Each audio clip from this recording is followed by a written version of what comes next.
people in the back here? I guess there's nobody in the very back. Our numbers are dwindling.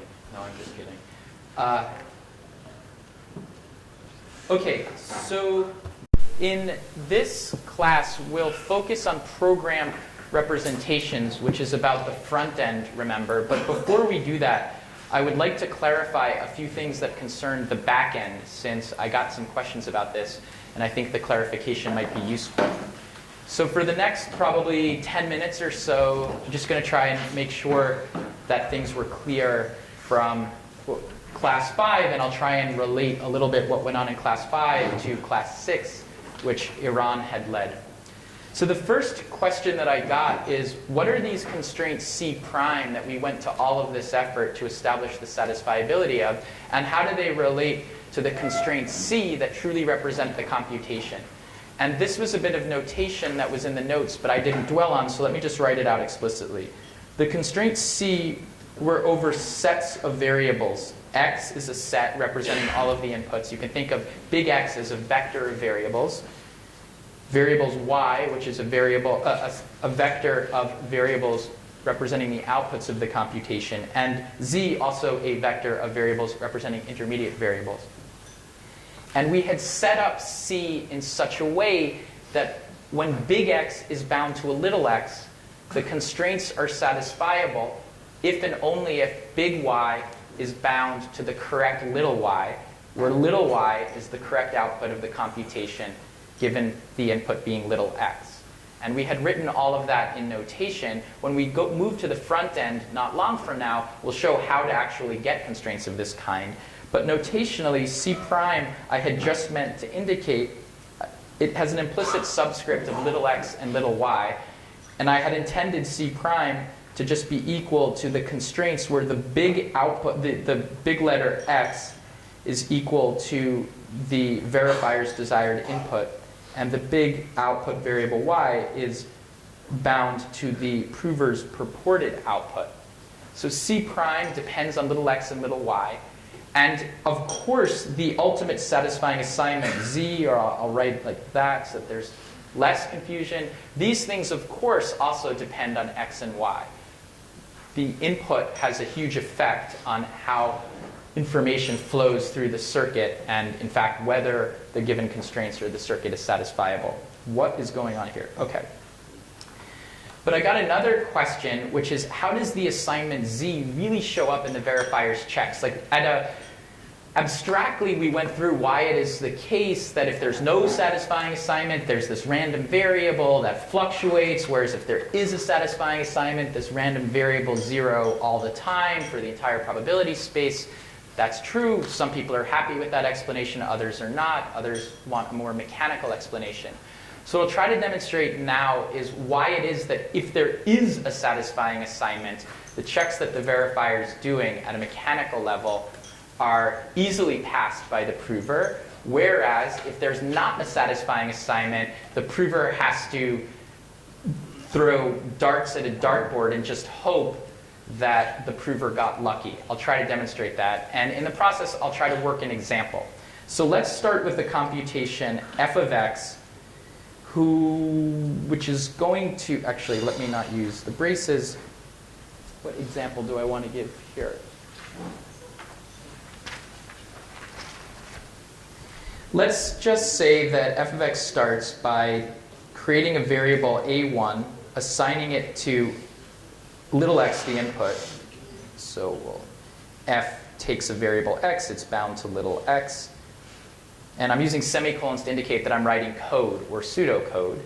Let's say that the next variable, the next line of code in my program simply adds 1 to the previous variable. So a1 equals x, a2 equals a1 plus 1. The little a1 and the little a2 and the little x here are all meant to be program variables.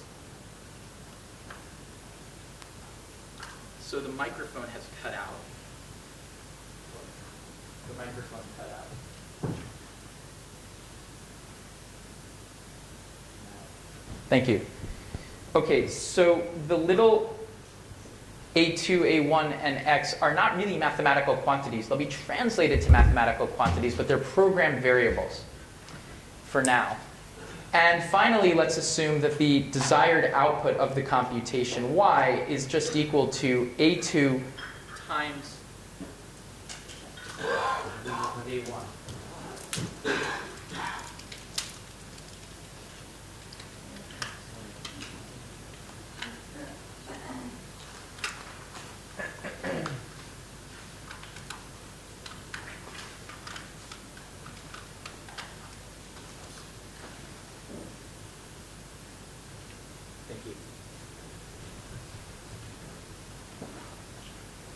Can folks, okay, they can hear me.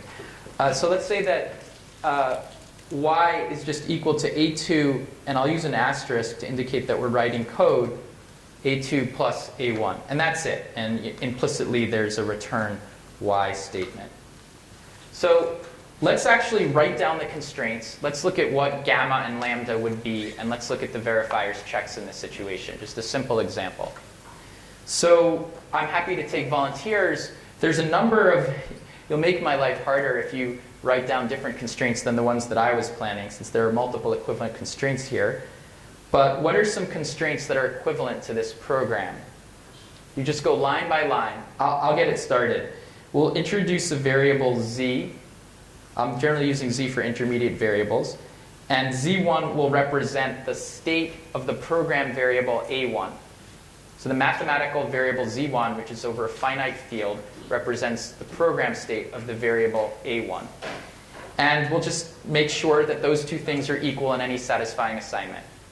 z1 minus x equals 0. And big X here is the variable. So the next, what should my next constraints be? Help me out. So raise your hand so I know. Okay, yeah?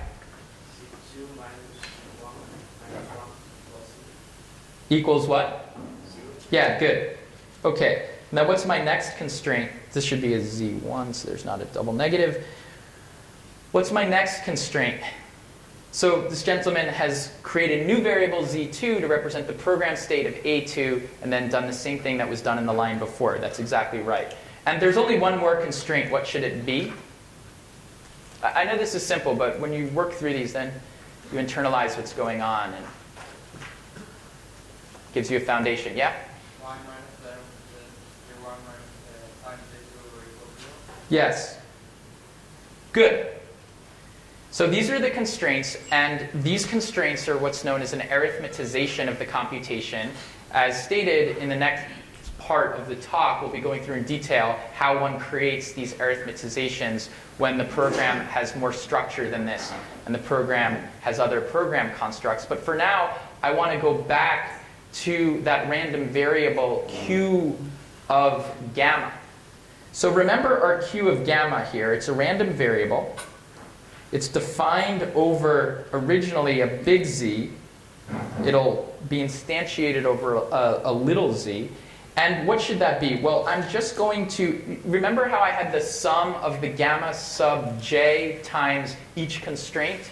Do you remember that approximately? Okay, I'm going to write that out now. Gamma 1 times z1 minus x plus gamma 2 times z2 minus z1 minus 1 plus gamma 3 times y minus z1 z2. This is the identical polynomial that I had from yesterday. Now the first thing to notice is that if you were to plug in a little z that satisfies the constraints, this thing vanishes for all choices of gamma 1, gamma 2, gamma 3. Are we clear on that? If each of the constraints, if all constraints vanish, then this sum vanishes. Also, and this was the probabilistic claim made yesterday, which I'll repeat but not show, if the constraints are evaluated at a place where they're not satisfiable, that is a non-satisfying assignment z, let's call it z tilde, then this sum is unlikely to equal 0. And in fact, it's extremely unlikely when we work over a large finite field. I had forgotten to say that the finite fields we're going to be working over are large, but that the finite fields we're going to be working over are large. Iran clarified that and was kind enough not to mention that I had left it out. So I appreciate that.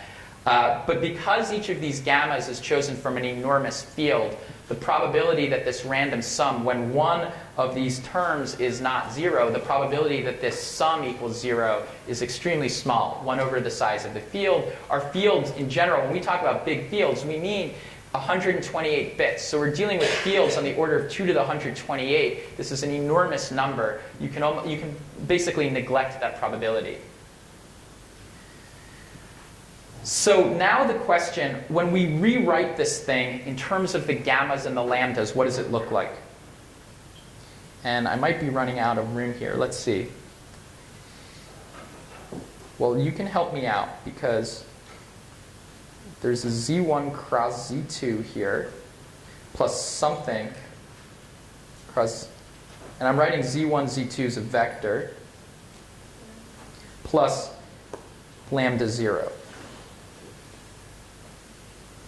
Are we cool with this form? I'm going to write down what gamma 2, lambda 1, and lambda 0 actually are in a moment. But are we cool with this form? Because I have to erase something, and I want to make sure we're OK with this form before I continue. Are we all right with this? This is the form I'm striving for. I haven't told you what the lambda 2, lambda 1, and lambda 0 actually are. But I just want to make clear that this is the form we're going for. The dot product of all pairs of z with some vector that will fill in, plus the dot product of some stuff with the z's again. Are we clear on that? Yeah? I'm sorry? I apologize, I can't hear you. Could you speak a little bit louder? There's definitely a typo there, and I appreciate that. Thank you. It turns out that only one of the terms will be non-zero in there, so thank you. I'm glad you clarified that. Now, was there another comment or question? Did you have your hand up? Perfect. You guys are way ahead of me. So I'm now going to erase... I'm actually going to erase the computation and the constraints. I think that's the thing that I can most easily lose. Because the constraint, you have the constraints. They're written over here. So if you lose track of what the computation is, see the asterisk. OK. So just rearranging terms and rewriting things.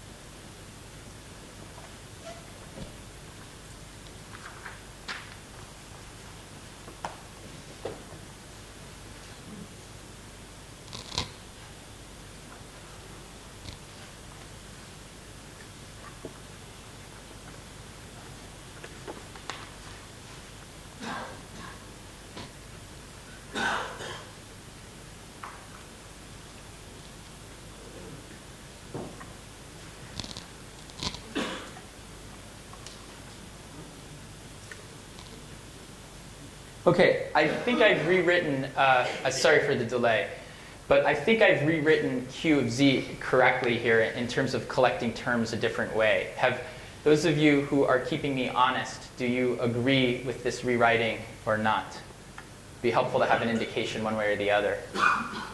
Do you agree? Okay. So at that point, the rewriting looks, I'm going to rewrite it yet further. I'm going to have a vector of zeros. There's going to be a negative gamma 3, some more zeros, crossed with z cross z. And this thing here is in the term that corresponds, is in the location in that vector that corresponds to the term z1, z2. And then this is just going to equal lambda 1, gamma 1 minus gamma 2.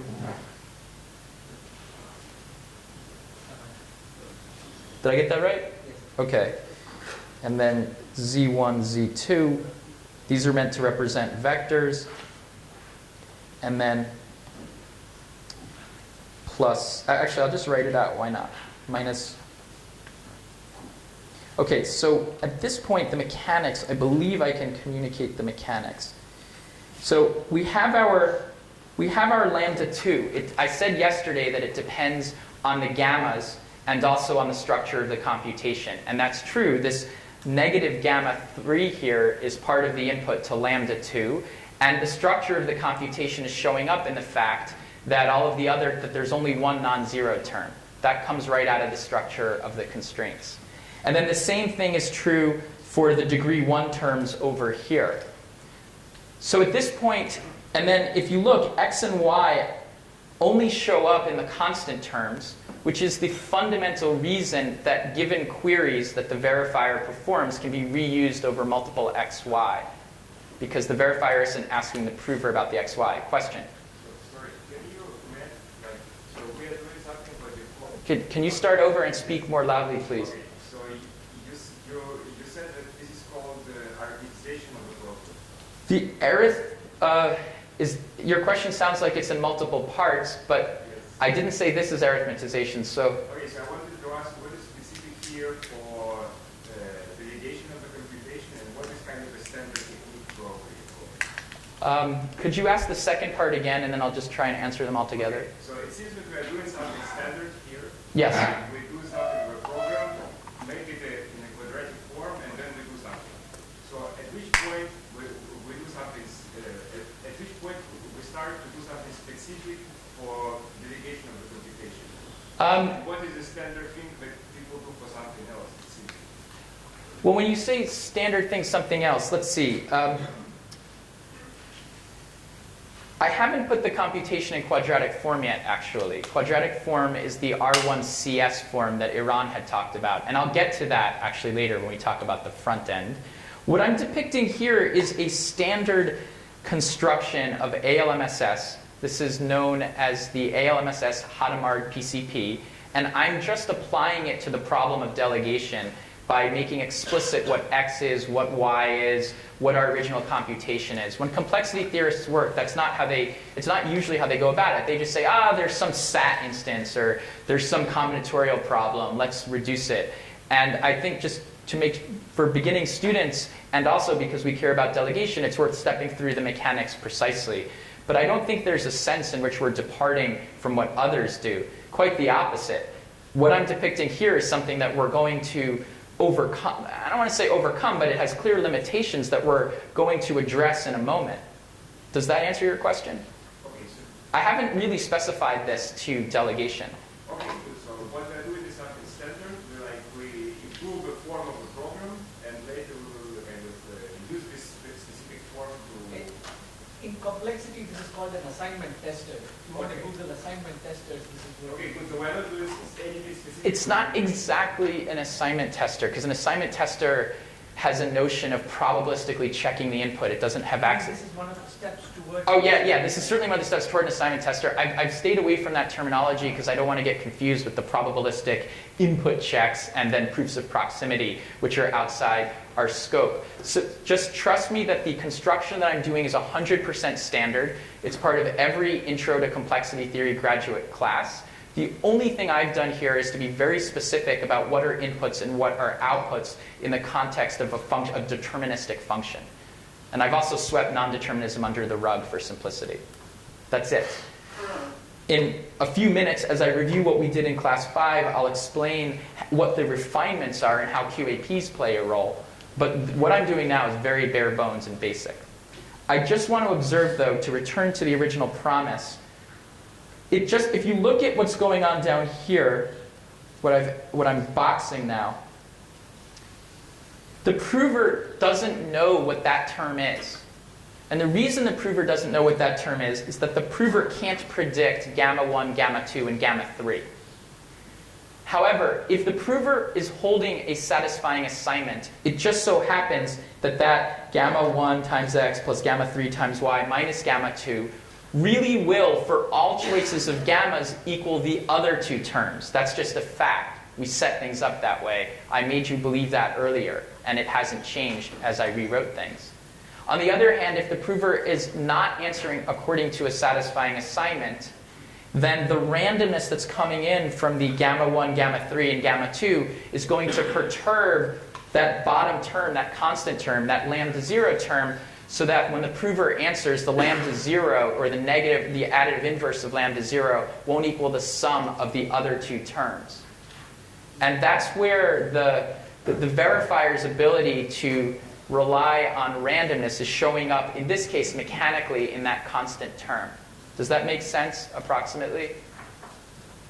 Because I got a question about how the satisfying assignment shows up, and so forth. You look like you might be confused. Can you articulate, or you're okay? Okay. If people are a little bit confused and they can articulate their confusion, that would be great.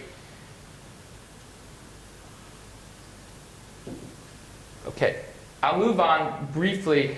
I received some feedback that it wasn't clear how QAPs improve the picture I had talked about. So let me just clarify by going through some slides very quickly. First of all, it's important to recognize that in order for the verifier's queries to even be issued against the prover, ignore the verifier's work for a second, the prover had to materialize this vector z times z, z outer product with z. That's quadratically larger than the satisfying assignment. That causes the prover to have quadratic overhead. So what I'm depicting on the slide here is nothing other than a summary of what I talked about yesterday, again with the messed up conversion.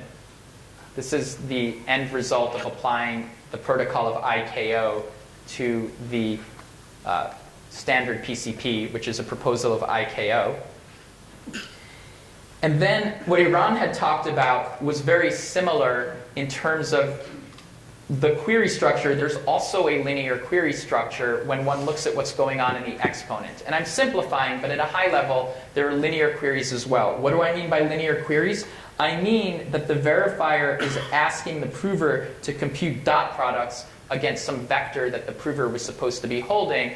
And the vector that the prover is supposed to be holding is derived from the satisfying assignment, but the queries have in terms of what the dot product is being taken against, what the z is being dotted with, that part is random. That same thing is going on in pre-processing snards that Iran talked about. And one can understand the work of Grote from 2010 this way, although Grote doesn't articulate it that way. Where QAPs enter, and then what I highlighted on the right here are the two approaches that wind up getting implemented and that are based on linear query structures. QAPs enter, the way Iran and I would talk about it, although the authors of the QAPs themselves might talk about it differently, the way we would understand this is that what QAPs have done is to come up with a different algebraic encoding in which the prover need not materialize z cross z. The prover materializes something else, z with some other stuff. What's that other stuff? Iran talked about it. It's the coefficients of the polynomial h, to use his notation. And that addresses the issue of the quadratic cost, because instead of the prover having to materialize this vector z times z, the prover is now materializing this vector z with some other stuff h that's not much bigger than z. And Iran talked about what that h is. And the observation is that the divisibility check that Iran talked about and that was proposed by the authors of GGPR, credit where credit's due, that divisibility check can be inspected with a linear query structure. And that's relevant because the linear query structure is exactly what allowed for the composition inside the protocol of IKO and inside pre-processing snards. Now, the authors of GGPR would describe things differently. They were after delegation protocol. They just said, here's the thing, it works, and it did. It was a watershed in our research area, but there's another way to understand what it's doing that I personally think is a little bit clearer, but your mileage may vary. So in terms of, people asked how, somebody asked during the class how this picture relates to the prior picture, and it's essentially an elaboration of this one, this piece of it. The thing I wanted, I guess I just said out loud, the thing that I'm now asterisking here, in the same way that the prover has to materialize z and z cross z in the old way, under QAPs the prover materializes z and some other stuff that's much smaller. And I guess it's because QAPs have a linear query structure. I'm extremely biased, but I think that, well, there's two places I can point you to for a rendition of the original PCP. One is our work here, which is cited on the slide and you have in your notes. This is not our work. We just wrote down what the protocol should be in an appendix to one of our papers. I mean, I'm obviously biased, but that is a 7 or 8 line version of that linear PCP. It's not our work. We just wrote it down for ease of reference. And then in some of the other works, I guess again, I mean, I don't want to do the thing of, pointing to my own stuff, but this particular paper in Appendix A, we do describe QAPs from a slightly different perspective, and at least it seems that some readers find that a little bit easier to come to terms with than the other descriptions. But your mileage may vary. There are lots of ways to describe things. And again, it's not our work. We just put it there for reference. Okay, so that's how things fit in. That clarifies or attempts to clarify the back end. It took a little bit longer than I wanted. That's okay, we have time. Do people have questions before I move on to the front end? Yeah? What's the difference between a snarg and snark? The difference between a snarg and a snark, I may reflect that to Iran if I mess this up, but a snarg stands for succinct, non-interactive argument, period. The term was defined by Gentry and Wicks in 2011. It is a non-interactive version of what we've been talking about that does not have a knowledge property per se. Snark, the K, refers to a proof of knowledge property, which in turn means that if there was non-deterministic input or a witness, for instance, one believes that if the prover can systematically convince the verifier of statements, that the prover actually knows not only that the statement is true, but knows how to make the statement be true. And did I get that right or no? Are you okay with that? Alessandro, Iran? Okay. Are the problematic assumptions, the non-falsifiable ones, for the snark only or also for the snarg? So I'm definitely not an expert, and some of the lower bits in my understanding of this came yesterday from a conversation with a participant here. I don't want to say they are or aren't problematic because I'm not an expert. My understanding is that the assumptions that one would need to just create a snarg would be linear targeted malleability, which means that the prover is only able to perform affine operations in cipher space. Somehow that seems people seem a little bit happier. Just one second. And that these snarks have a stronger property. I won't say any of them is problematic. Alessandro had his hand up. Do you want to? Yeah, so if you take a snark with a knowledge property, it actually implies extractability assumptions. So they're necessary for its construction. Yeah, but the fact that they're necessary doesn't address the fundamental question, which is, should we be happy? I mean, it might just be that we have a primitive that can't be instantiated under assumptions we like.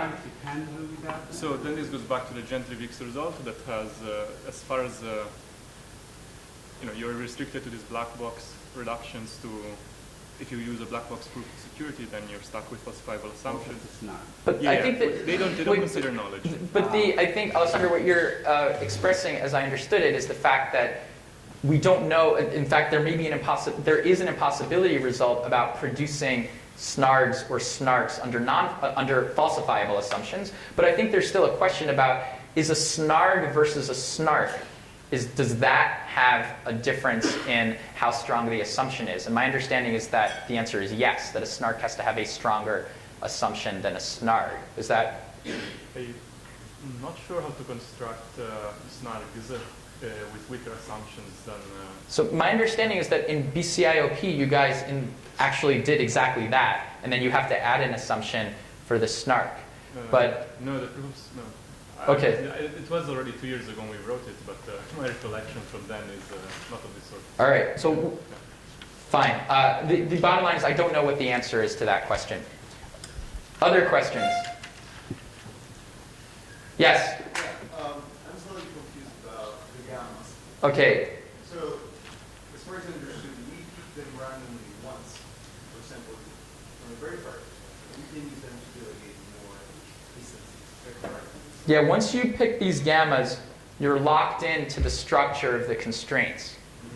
If you're using constraints that are particular to each new computation, not instance, but each new computation, then you got to pick new gamma. So if you're outsourcing matrix multiplication versus some other computation, you have to pick different gammas. If you use a so-called universal circuit, then the same circuit can be applied, or universal constraints, to all computations that take the same number of steps.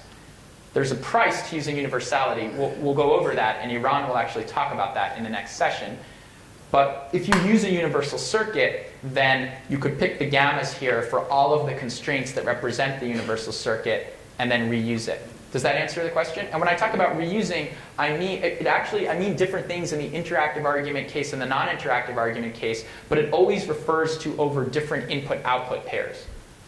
Okay, what's the intuition behind the fact that we can reuse it? The intuition behind the fact that you can reuse it is that the query structure is independent of the input and output. And I don't have great intuition for that, but you can see mechanically that the input and output don't show up in the queries. The queries are, yeah. And even if they did, you could always rewrite the constraints so that they don't. I mean, you might be able to cast that into an algebraic property about what the polynomial is doing, but okay, let's move on to the front end. So we're now shifting in this winter school from back-end considerations to front-end considerations. The back-end will come back when Iran talks about composing the front end and the back-end in the context of bootstrapping. Key techniques and keywords that I would like you to get out of the next hour are listed on the slide. I won't define them now. In order to give you a landscape, I'm going to describe, we're back to this trade-off picture. And there's a number of ways of understanding this trade-off picture. Don't worry about the individual works. It's not important. The structure of the picture is important. So interactive proofs, which Yael had talked about, and in the last session, if there's time, I'll describe refinements to them. Interactive proofs generally have less overhead. One reason for that is that they don't have cryptographic operations in them. That's one reason. But interactive proofs that we know how to use right now are generally restricted in expressiveness, going from right to left. There's a bound. They can't really, interactive proofs can't move beyond that. We don't know how to make them move much beyond this right now. Arguments are the other way around. Arguments seem never, that we know how to do, they seem never to be as inexpensive as the interactive proofs, but their expressiveness is much better moving from left to right. And so throwing out early works in the area here, your choices are lose expressiveness and work with interactive proofs, or gain expressiveness and work with arguments. Those are all on this diagonal frontier in some sense. Yehuda. Can you clarify what you mean by losing expressiveness? I mean, interactive proofs we have for all IP, right? So, but the prover has to do exponential work there. So I mean interactive proofs that are... efficient prover. Sorry? With an efficient prover. And Yael calls that a delegation scheme. So, and I think that's fine. Like, delegation implies that the prover can be implemented. So what I'm going to talk about is the middle part of this figure in the next hour. And just to make things clear, Iran will be down here to the right, more expressive, more costly, and we may come back to the upper left in the first session tomorrow morning.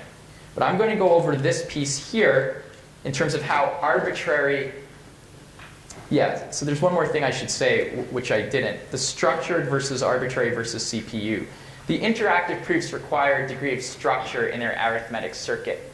This makes it difficult, but not impossible, to have a compiler that goes from a high-level language to a circuit. It's hard to make the compiler output. Compilers always are, they're never as good as the,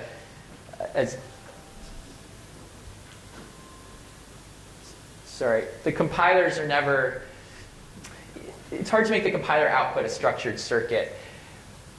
So the nice thing about if the circuit doesn't have to be structured, if we can work with arbitrary circuits, it's more amenable to compilation. And I'm not talking about cryptographic compilation here. I'm talking about the process by which a high-level language turns into, for instance, assembly language or machine code. And then just to go back to this same picture, there's the CPU approach, or the universal circuits approach, the ASIC approach, structured and arbitrary. I'm going to be focusing over here on arbitrary, and in particular, circuits that take non-deterministic input, since the ability to take non-deterministic input is very powerful in terms of expressiveness. Okay, so in the rest of this session, we'll talk about how programs turn into constraints. I mean, we did it manually at the very beginning, but we'll go through how that can work more systematically. And I'll now switch software programs.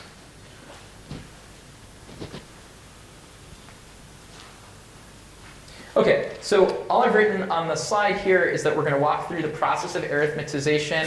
We'll first describe how certain program structures translate. We'll then explain how a C compiler or subset of C compiler, the ASIC approach, the programmer would see a subset of C. The CPU approach, the programmer can see all of C. We'll describe how the translation can be automated without going into nitty-gritty detail. And then something that I will be sweeping under the rug until about 15-20 minutes from now is how we make sure that these constraints are actually in the R1CS format that Iran talked about, where if we're using the QAP backend, we can't use arbitrary degree 2 constraints. That quad constraint language is no longer, it's too much in some sense. We need the constraints to have a particular form. All right, so I want to emphasize, like, my group and I, when we were sitting there building a compiler, a very primitive compiler, we were like, how the heck do we do this stuff? Somebody must know. And we could not find many citations in the literature for how you compile various kinds of program structures to arithmetic circuits in particular. Boolean circuits were no problem. The issue was arithmetic circuits. So one place this will be documented is here right now. Another place, my undergraduate, Ben Brown, now a graduate student at Stanford, his thesis actually goes through a lot of this. His undergraduate honors thesis at UT Austin goes through this. And then the appendices of one of our paper, we always put things in the appendices that we think are not contributions. So this is folklore. I don't mean to claim that there's any contribution here, but a tutorial is a good opportunity to walk through folklore. Now, importantly, we're going to be working over a finite field, the field f sub p.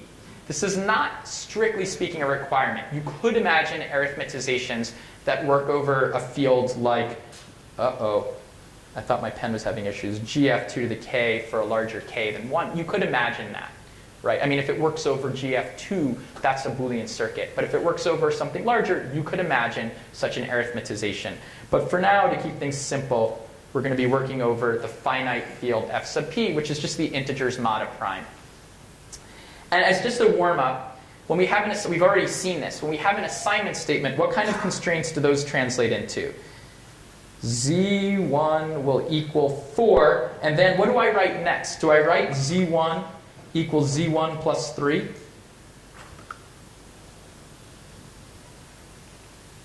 What do I write? This is important to understanding what's going on. What I've written on the slide is incorrect.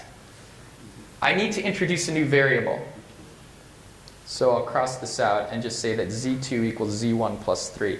And that's because this whole picture only makes sense if you think about a circuit. The circuits don't have cycles or loops. There's no self-assignment or no. So the variables, it will be the job ultimately of a compiler to convert a program into a format where every variable is assigned exactly once. And Benny and his co-authors did exactly that in the fair play system a number of years ago. We actually started from their compiler. I think there's still code inside that borrows from Fairplay, with citation, of course. Okay, so Boolean functions. Now, if you had a Boolean function in your program, in fact, if your program were so simple that it was just the AND of its two inputs, how could we arithmetize this? Anyone? This would just be y equals what? So raise your hand, raise your hand. You've spoken. Maybe someone who hasn't spoken. Go for more participation here. Wait, raise your hand. Yeah. Yeah, x1 times x2. For a particular setting of x1 and x2, let's say they're both 0, these constraints are satisfiable if and only if y is 0, which is exactly what we want. You can go through all 4 possibilities to convince yourself. What about the OR? The OR is a little bit harder. It's not x1 plus x2, because if x1 and x2 are both 1, then y would be equal, that would force y to be equal to 2, and we're dealing with Boolean values. So yeah, or. You're going to say, well, any thoughts? Yeah? x1 plus x2 minus x1. You got it. So you can convince yourself here that this constraint is equivalent to OR, in that if x1 and x2 are both set to 1, the only setting of this, did you say minus? You did say minus. The only setting of y will be y equals 1, for which this equation would hold, and then all other pairs of settings for x1, x2, it'll be the same thing, meaning it will respect the truth table for the OR gate. What about not? Assume that x1 is Boolean, so it's 0, 1. What should this be? Wait. Yeah. 1 minus. Yeah, 1 minus x1. And then you can work out the others as an exercise. All right, so that's how Boolean. Now, what about not equal to checks? What constraint should we do for this? And by now, you've actually seen the constraints for this, although they may not be burned into your skulls. You've seen these constraints. What constraints would represent the not equal to check? And this is going to be demonstrating an idea. Anyone want to take a guess? I'll get the party started. So let's say that, and I'm moving away from y on purpose. Let's say z3 equals z4 times x1 minus x2. That's one constraint, but I need another one. What should the other constraint be? And you saw this in the first talk, at the very last slide. What should it be? I need to arrange that if x1 is not equal to x2, sorry, I need to arrange. You want 1 minus x3. Is that a typo? X1 not equal to Sorry, I think I wanted this. No, did I have a typo? I might have a typo. Again, I'm not that good at this stuff. No, I think is it x1 not equal to x2 or z1 not equal to x2? Oh, all right, so that's certainly a typo. Thank you. In our slide, it's right. What did you say? In the slide, it says x1 minus Yeah, I changed it because I decided that it was easier to demonstrate the point that's coming up if I move away from x1 and x2. So the slides have it a different way. I apologize for that. You guys did say I could make minor modifications to the slides after they went to press. Okay, so but I want to make sure I have this right. So these things are not equal to 1. Okay. Now what? What should I do here?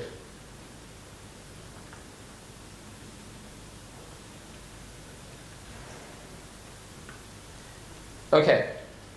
I claim that these constraints are equivalent to the original computation, or the original excerpt. So let's look at why this is true. You can go in either direction to argue this, but what we want to arrange for is that when z1 and z2 are equal to each other, that z3 is forced to be equal to 0.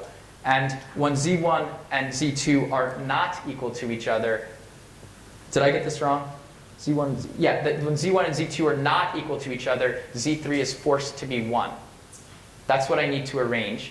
That's what these constraints express. Does anyone want to narrate why that's the case? You can.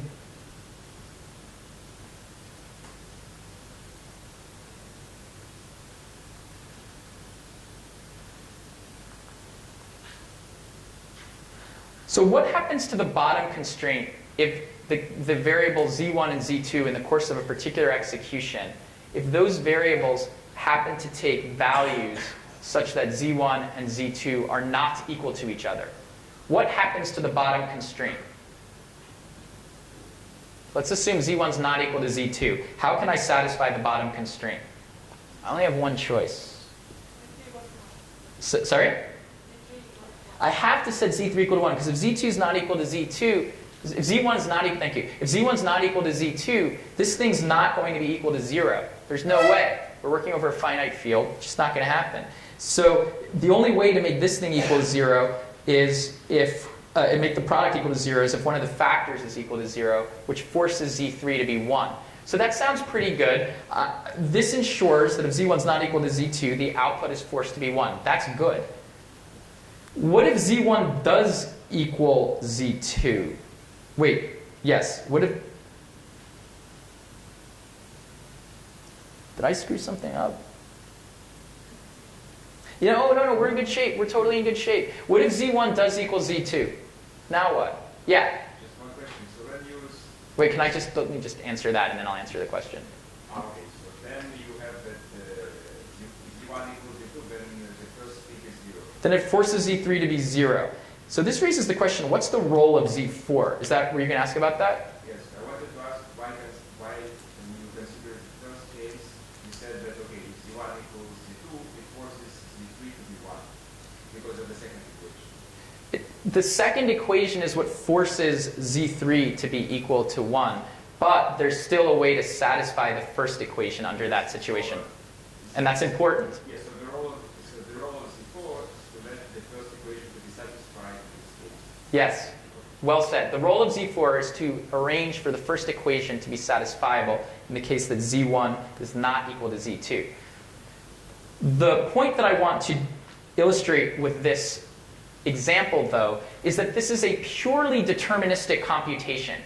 If I tell you what x1, or in this case Z1 and Z2 are, you can and I tell you that I care about the not equal to check, you can immediately tell me what Z3 is with the minimum of effort in computation. This is purely deterministic.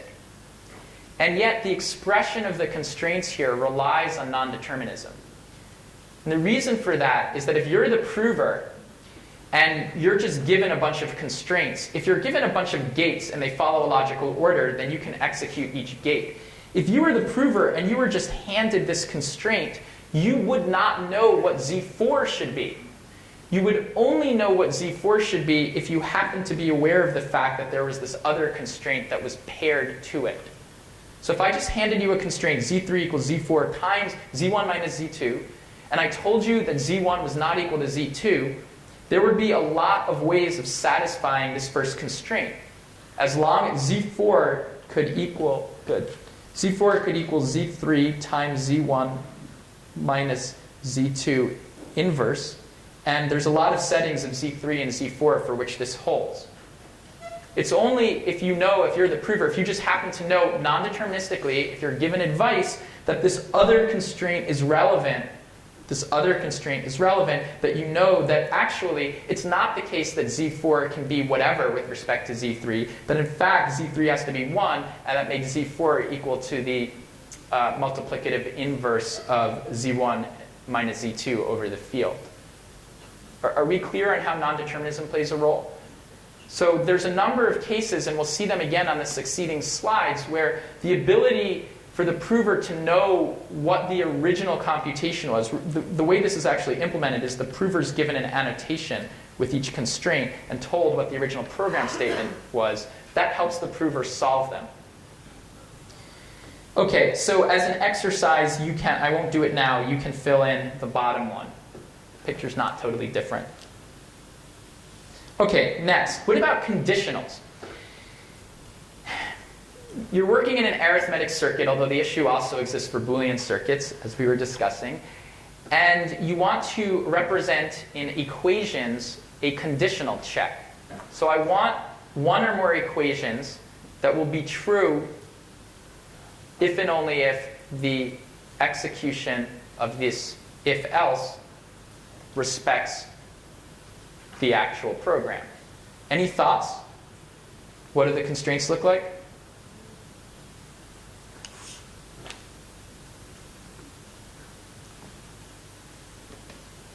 I'll give you a hint. There's only one constraint. Let's assume x1's Boolean. That'll make things a little easier. So we're going to assume x1 is 0, 1.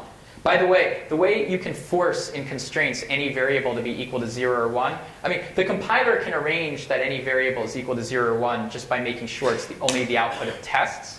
But if you, as the programmer, said, well, I really want that variable to be equal to 0 or 1, you could write down a constraint like this as part of your constraint set. x1 times 1 minus x1 equals 0. Putting that in the constraint set ensures that the variable is equal to 0 or 1. So let's assume that I did that and x1 is equal to 0 or 1. Or let's just assume it's part of the input specification to the program. The verifier has to know that all bets are off if it doesn't obey the input requirements of the program. What should this if-else look like when written out as an equation? Yeah? x1 times x2 plus 1 minus x1 times x2. x1 times x2, that sounds pretty good. 1 minus x1 times x, what did you say? 3. Yeah.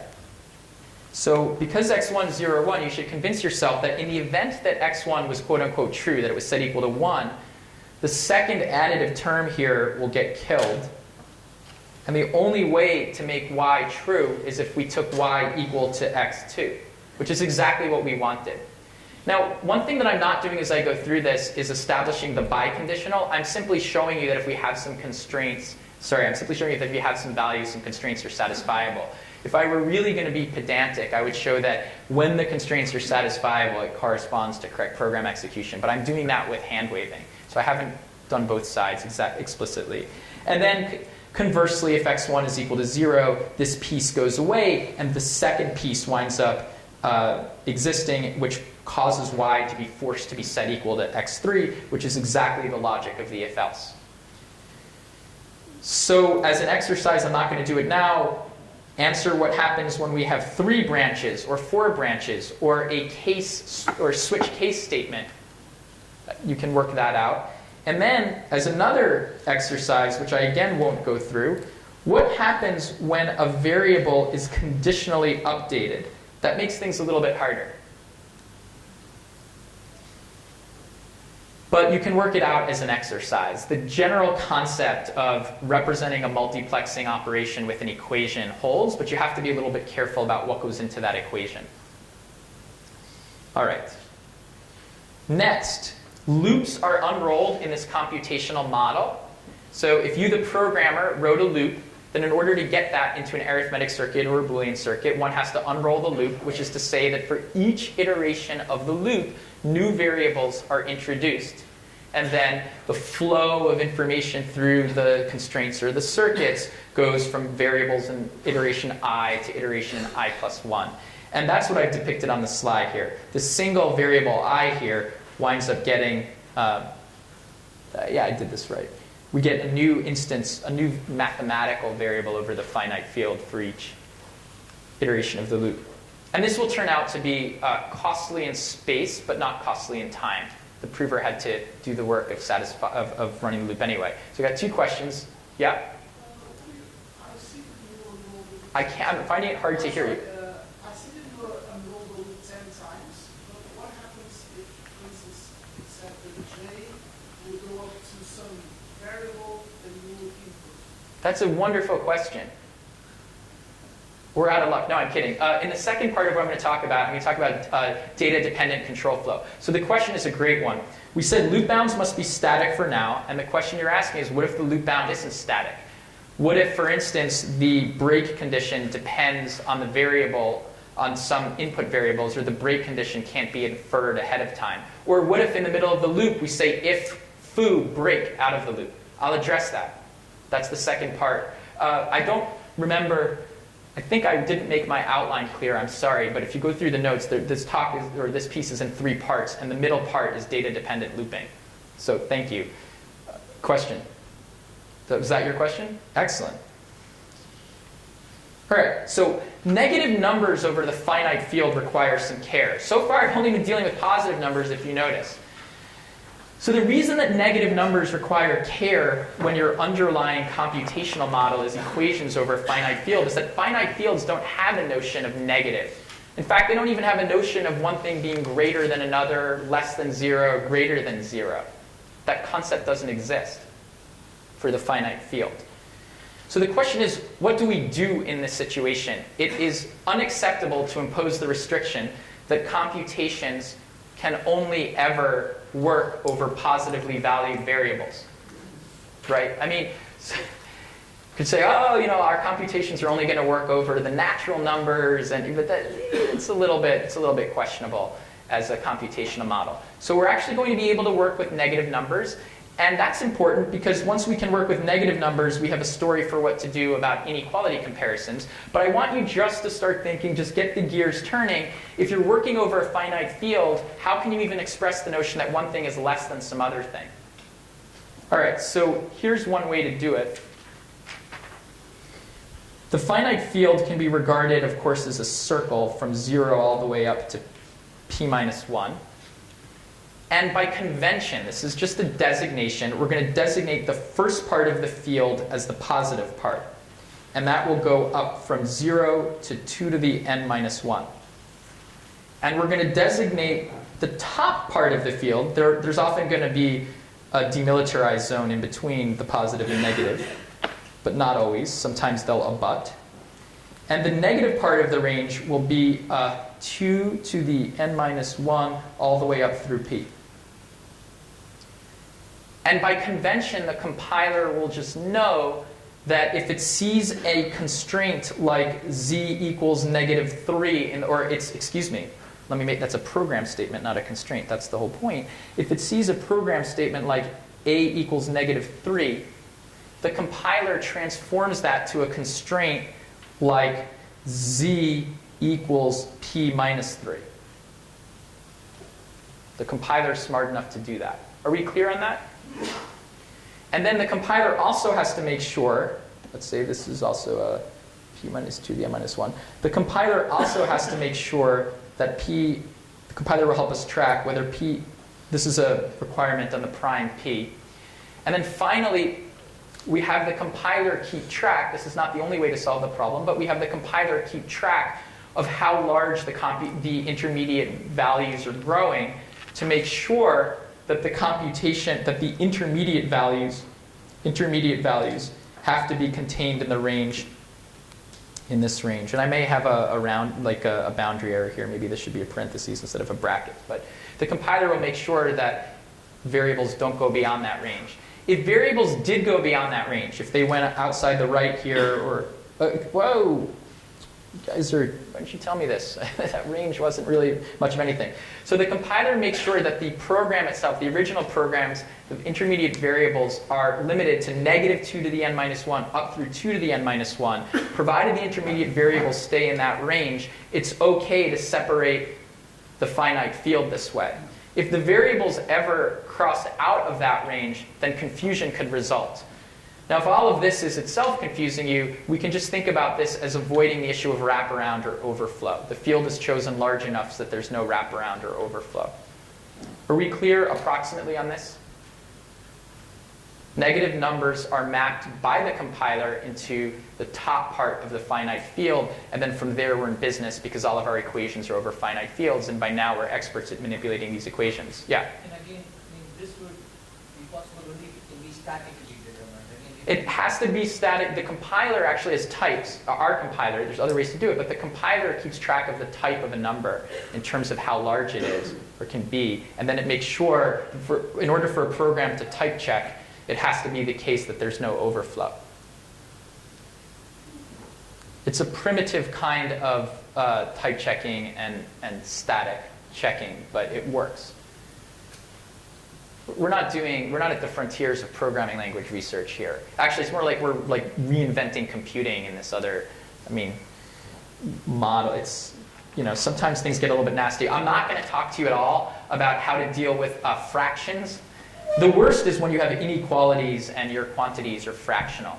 But that is a challenge exercise for you in your exercise, in your notes. I do want to talk about how we handle less than. I'm going to grab some. Yeah? So you said you keep track of whether you leave this area that you marked there. No, we don't. Sorry, the compiler. I haven't made. The compiler keeps track of whether the program would leave that area, and provided the program itself wouldn't leave that area, the mapping to here is okay. But can't this depend on your input types? It does. The compiler has to make sure that the inputs are bounded. This gets to the type issue. Okay.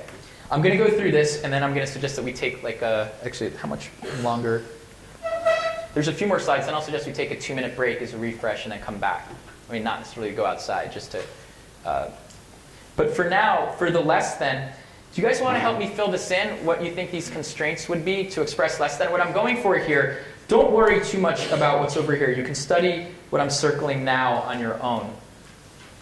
It's just a way of representing the that block in constraints. The important thing is I need constraints C sub less than that are satisfiable if and only if x1 is less than x2. x1 and x2 in the program. So that's going to be our job here. This should be satisfiable if x1 is less than x2. Otherwise, it should not be. Yeah, do you want to take a crack at it? Yeah, x2 minus x1 is just the sum b0 will be n minus 2. Yeah, but I need to add other constraints. Yes, I'm saying. Okay, so let's x2 minus x1, and x2 minus x1. you tell me what I may reverse it, but you tell me, or tell me what you want to do, because I may translate it. b0 will be n minus 2 of the bits of x2 minus x1, and then I'm going to add another constraint if x2 minus x1 is non-zero, because I add another variable and say that multiplied by z and it's equal to 1. Yeah, but what are you going to do about all the other bits? No, this is going to force it to be in the constant range, because x2 minus x1 is going to be the sum of b0 through bn minus 2. Good. Let's write that down first. So I'm saying x2 minus x1 is equal to the sum of b0 through bn minus 2. Yeah, you can do that. I'm going to do it a little bit differently. You're exactly right. You've got it. I'm going to write it differently. You've absolutely got it. You said this part quickly, so I'm going to say it a little bit. Actually, No, the way I would like to be done is not to be powers of 2. you're not going to use the powers of 2. No, because it goes down the way. Oh, yeah, I'm going to put the powers of 2 here. It's a little bit easier to see. I know what I believe I know what you had in mind, and it would also work. This one, I think, is a little bit easier to see, or at least it's the one that I'm going to choose. There's multiple ways to solve this problem. Let me just make sure. Yeah. Okay, so first of all, I'm going to have a bunch of constraints, one which will ultimately be for each bit of the difference of x1 and x2. And in the same way that previously I wrote down these constraints, x1 times 1 minus x1 equals 0, forcing a number to be 0 or 1, now I'm forcing a bit to be a power of 2 or not. It's not really a bit. I'm enforcing that there be a power of 2 or not. And then what we're going to do is test whether x1 minus x2 is in the negative part of the finite field, is contained in p minus 2 to the n minus 1 p. I'm going to test this by, how do I want to do this? No, you write down x2 minus x1, just for x2 minus x1. I want to do it the other way. Then I have to negate everything. I'll do it. I'm going to do it the other way.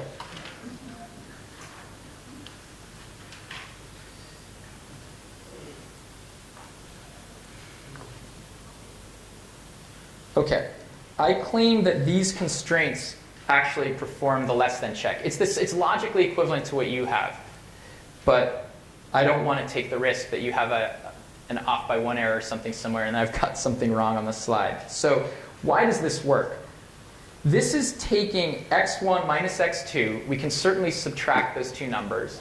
And then the constraint should be satisfiable if and only if x1 minus x2 is in the top part of the field, because that's what it means to be negative. So now imagine that we are in the top part of the field here, and we add 2 to the n minus 1. There is a way we can get as far, we can wind up from here all the way up to 2 to the n minus 1 minus 1 by adding 2 to the n minus 1. And then there's enough magnitude in some sense in the sum of these b sub j's that by subtracting it's possible to get to 0, which is what we want to make the constraint hold. So I claim that if x1 minus x2 is in the top part of the range, then adding 2 to the n minus 1 to it, which will make it go back into the positive part of the range, and then subtracting these numbers gives us the ability to make the constraints equal 0. And it's the job of the prover, ultimately, to find those b sub i's for which this is going to be true. You should convince yourself that if x1 minus x2 lived in the part of the range that I'm highlighting now, that adding 2 to the n minus 1 to it and then subtracting these b sub j's could not get us back to 0. The constraint would not be satisfiable. Yeah? For each comparison, we need different variables b. For each comparison, we need Different variables b. Absolutely. So the cost of any comparison is proportional to the bit widths of the variables. And this is one of several times that finite field elements get decomposed into their bits. I should make one thing clear. One reason we're working over arithmetic circuits in these large finite fields is that when we do arithmetic operations and other operations, we don't have to split numbers into their bits. That turns out to be very important and useful. But for some things like this and bitwise operations, you have in your notes an exercise that asks you to compute bitwise, or in those cases, you need to split numbers up into their bits. Okay? So, all right, the process is automated. A compiler does it. The compiler, for instance, you had asked how the compiler can do bounds. For matrix multiplication, if the numbers have n bits, we multiply two n-bit numbers. We get a number that's no bigger than 2 to the 2n. Then when we add m of them, as happens for matrix multiplication, we multiply two numbers, then there's m such products. Then the compiler makes sure that the prime is larger than this thing. And that turns out to be enough to avoid overflow.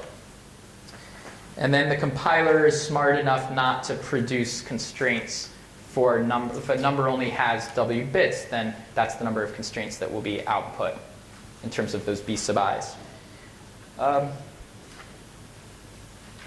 The compiler has to, there's this format that's required by the back end. By the way, I have exercises here where you can practice. They're not hard. You can practice translating from arbitrary degree 2 constraints to quadratic form. And just to make clear, I'm now going to remove the exercises. Just to make clear, quadratic form is precisely, identically what Iran called R1CS, right? I don't have those letters jumbled, right? It's R1CS? Okay, good. So R1CS just means for, it's like, something like this would be in R1CS form. It's the product of 2 degree 1 polynomials, which is not as general as arbitrary sets of degree 2 constraints. So here's a question for you, and we're going to take a short break, 2 minutes. The question is, what would the constraints be for matrix multiplication? Imagine that the inputs are A and B. The output is C. I'm departing from my usual X and Y notation. And so I'll just say output capital C in these constraints, input A, B. And by the way, we're going to leave aside the fact that Freiwald's algorithm is better. I will tell you about Freiwald's algorithm because I decided it was tragic that only 5 people in the room had heard about it. So I will tell you about it. It has a 2-line description. But before we go over Freiwald's algorithm, which is the right way to verify matrices, I want to ask you what the constraints would look like that are not in quadratic form, and then what would they look like in quadratic form? Anybody want to take a crack at it? So here's the A matrix. Here's the B matrix. Here's the C matrix. And I'll actually write out the non-quadratic form version. In the product of 2 matrices for Cij, right, there's a Cij term here. That's a sum of products. It equals Ij, Bj, Kj equals 1 up to the dimension. Did I do that right? Did I mess that up? I messed it up. What should it be? No, because Z? You're totally right. Yeah, you're right. So actually, let me fix it a different way. Thank you. Now is it right? Yeah, sorry about that. Okay, so this is, let's write this out. AI0, B0, J plus AI1, B1J, etc. This is not in R1CS form because it's not the product of 2 degree 1 polynomials. Unless, yeah. So how would you transform this to R1CS? What might it look like? Is it the diagonal representation? I don't think so. I don't fully understand the question, but I think the answer is no. All right, so let's keep things simple. Let's imagine that we had a 3 by 3 matrix. What might be the R1CS representation?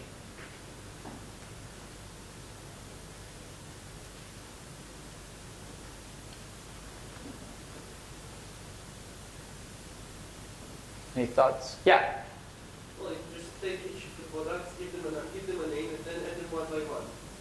Yeah, and actually we can optimize that a little bit. So I'm going to call the first product Z1, and I call the second product Z2. And now I can write Zij equals Z1 plus Z2 plus AI sub 2 B2 sub J. And now I can get this into R1CS form by saying Cij minus Z1 minus Z2 times 1. No, that's wrong. People, actually, wait, am I messing this up? No, this is,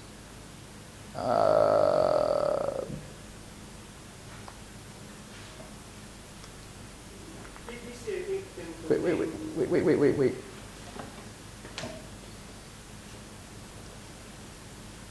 I'm just going to take your idea. I'll just rename this thing Z3. You don't have to do it that way, but I'm tired and my brain's not working. Z1 minus Z2 minus Z3 times 1 equals 0. And that is in R1CS form. Thank you. One way to get to R1CS form is just replace all degree 2 terms with another variable and then add. This could be slightly optimized. Okay, I think people are a little bit tired, like me, so why don't we just chill for 2 minutes and then, or should I just tell you Freiwald's algorithm and then we'll chill for 2 minutes? Freiwald's algorithm. All right, Freiwald's algorithm for matrix multiplication. You hand your worst enemy matrices A and B. He or she hands you back matrix C. You say, is matrix C equal to A or B? And conveniently, all of these matrices were expressed over a finite field F. Okay, so what do? You do the simplest possible thing. You choose a vector at random from the right vector at random. You take C and multiply it times that vector. The C is the matrix your worst enemy gave you. You take B and multiply it times the vector. That gives you another vector, W. You take A and multiply it times W, and then you check whether those two vectors are equal. This is an O of n squared, or O of m squared algorithm. It's randomized. And as an exercise, you can analyze its error probability. You might also, as an exercise, check that if C was computed correctly, the check always passes. But this has the identical probabilistic structure that we've wanted all along. If it was done correctly for all possible random choices, you're the verifier here, accepts. If it was done incorrectly, you reject. And the nice thing is there's no explicit prover. There's no probabilistic proof. There's nothing. There's just the matrices themselves. Do you have a comment? Oh, I thought you had a comment. Okay. So this algorithm is beautiful, I think. You're free to draw your own conclusions. Why don't we just chill for 2 minutes, and then we'll move to data-dependent looping. All right. So Benny just told me the sad news that apparently Freiwald's passed away yesterday. So that is sad. At least we could honor him by going through this beautiful algorithm. In terms of, I think I was going to show you a demo. It wasn't going to be anything fancy, but I was going to show you what it's like to just write programs and have the compiler take them as input. I think we'll just do that tomorrow morning. It's going to be a short coding exercise anyway. It wasn't going to be most of the time. I want to move to arithmetic, data-dependent control flow in arithmetic constraints. So I may go a little bit quickly here, but feel free to stop and ask questions. If you're not following, you're probably not the only one. That's always true. So when loops are nested in this universe in which we're unrolling loops, what happens is that the nests get unrolled into the outer loop. So you wind up with what looks like a quadratic extra work. Now, in fact, I claim that this kind of unrolling is okay because statically the compiler knew that 20 iterations were required anyway. There were 2 inner iterations for every one of the 10 outer iterations. And as a consequence, the fact that there are going to be 20 different instances of this iteration reflected in constraints is no great loss. The problem comes in when the loop bounds are data dependent, which is the question that we had before from 2 people at least. And to illustrate the problem and why the approach as so far presented is wasteful, consider the following example, an RLE, run length encoded, string. Run length encoding just means that if you had A5, B2, for instance, it would be the job of the decoder to print out 5 A's followed by 2 B's. It's a simple encoding scheme in which we have a letter, the number of times the letter appears, a letter, the number of times the letter appears, and so forth. And it's the job of the encoder, which we're not going to cover at all, to produce encoded strings. And it's the job of the decoder, which we're going to walk through right now, to unpack such strings. And one thing to notice is that the decoding logic is actually input dependent in terms of the number of times that an inner loop will be executed. You should right now convince yourself that this C program, or I guess it's, yeah, this would compile, provided out length is defined. You should convince yourself that this thing actually implements a run length decoder. And I should say this example, and in fact this entire transformation, is due to Riyad Wabi, who is a research scientist with me at NYU and is now a grad student at Stanford. And these are his slides as well. So the first thing it does is read in an input character and a length, and then emit that number of characters, and then move to the next piece, and so forth. So the outer loop is iterating over these pairs, and the inner loop is doing the output work. Okay. What you notice is that the inner loop is data dependent in the sense that the number of times the inner loop executes for each character depends on the input. So if you're going to use the compiler technology, I use the word technology loosely, if you're going to use our compiler technology as so far presented, your only hope is to create an upper bound on the outer loop and an upper bound on the inner loop, and then unroll each to the worst case. And that turns out to be a problem, because what's the worst case bound on the outer loop? It's out length, the output. We're assuming that the length of the output string is known here. What's the worst case bound on the inner loop here? Why is it out length? What's the worst case for the inner loop for any given iteration? Sorry, do you have a comment? Sorry, what's the worst case? No, one letter. You have one letter. Alessandra's right. The worst case is if you had one letter and a very large number of times it had to be output, the inner loop could potentially execute as many times as there are numbers of character in the output. So in order for the compiler to be correct, the compiler doesn't know what the input's going to be ahead of time. The compiler would have to create the inner loop being that large. The problem is that the outer loop also has to be that large, because what's the worst case for the outer loop? Anyone want to take a crack at it? The worst case for the inner loop is one character that has length equal to the output string. What's the worst case for the outer loop? So someone else, you? Yeah? Oh, did you say it? Yehuda said it. All different characters. If our string is A1, B1, C1, D1, etc., then the inner loop will only execute one time for each character. So if you put these together, you get that the number of constraints would have to be quadratic. Whereas if you actually implement this on a real computer, the number of times this would be a linear time algorithm, and the number of times that any real computer would execute that inner loop would be out length, not out length squared. So what are we going to do? Well, Riyad had this nice observation, which is that loop nesting is equivalent to a finite state machine in the sense that one can imagine a state variable inside the program keeping track of where in the control flow the program currently is. That's observation 1. Observation 2 is that finite state machines have a more efficient representation in constraints for arithmetic circuits than loop nests do. And so that raises the question, which isn't really a question for probabilistic checking, it's more a question for people who care about arithmetic circuits. How can we transform loop nests into finite state machines? And Riyad answers this question. First, I'll show you what it looks like. Here's the code we had seen from before, and Riyad simply re-implements that as a state machine. In this case, the state, when state is 1, it means control flows in the outer loop. When the state is 2, it means control flows in the inner loop. And you can take a few seconds right now to convince yourself. I don't expect you can really do it in a few seconds, but I'm planting the seed. You can study it more on your own. You can convince yourself that the thing on the right is actually the same logic as the thing on the left. But the thing on the right, crucially, would compile into a smaller number of constraints, because it would only, the thing on the right knows, in some sense, that the output is bounded by the out length. And so we would not have the quadratic blowup. This raises a question Riyadh wrote this down, but how could a compiler perform this transformation systematically? So the next, this is always what you do. You notice that some transformation works, and then you automate it by writing a compiler to do it.